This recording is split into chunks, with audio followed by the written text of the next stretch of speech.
Hello guys, আসসালামু আলাইকুম। আপনারা সবাই কেমন আছেন? আশা করি ভালো আছেন। আপনাদের দেখাচ্ছি আমাদের প্রজেক্টের কিছু সবজি চাষের তরকারি গাছগাছালি। এই দেখছেন গ্যান্ডারি। এই গ্যান্ডারি বড় হবে আস্তে আস্তে, তারপরে আমরা এটারে সার দিয়ে বড় করব। বড় হবে, আমরা খাওয়ার যোগ্য হলে খাবো, এমনকি বিক্রিও করতে পারবো। এই দেখতে পাচ্ছেন কলা গাছ। এখানে রুম্বি কলা, দয়া কলা, সাগর কলা, সব ধরনের কলা আছে। এই দেখেন, এই যে কলা, খুব সুন্দর। এই কলাটি খুব সুন্দরই লাগে। এখানে দেখেন আমরা যেটা করি সিম গাছ।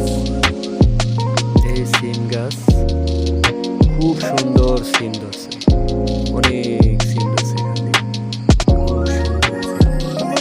তারপরে নিচে দেখালে দেখতে পারবেন বাংলি গাছ।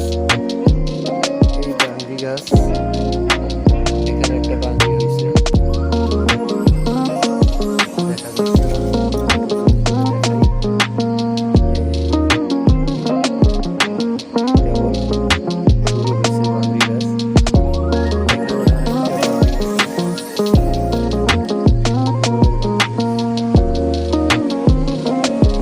আপনাদের মাঝে আরেকটা, এটা কি চিনেন? এটা চিনেন না। এটা হয়েছে মাটির নিচে যে আমরা মিষ্টি আলু বলি, সেই মিষ্টি আলু গাছ। খুব সুন্দরই হয়েছে। এখন তৈরি মিষ্টি আলু মনে ভিতরে হয় নাই, কিছুদিন আগে লাগানো হয়েছে।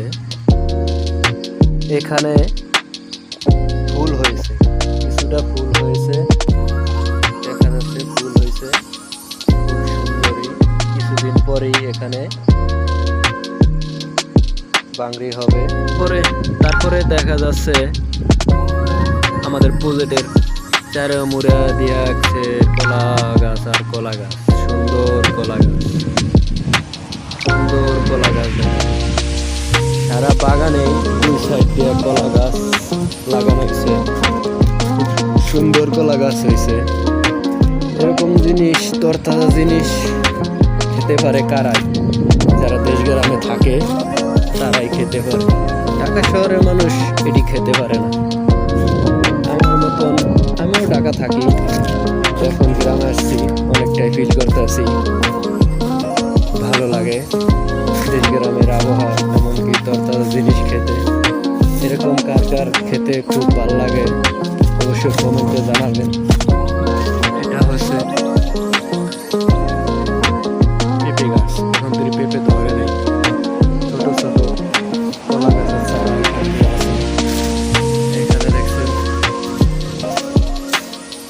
এটা হচ্ছে কলার থোর, খুব সুন্দর হয়েছে।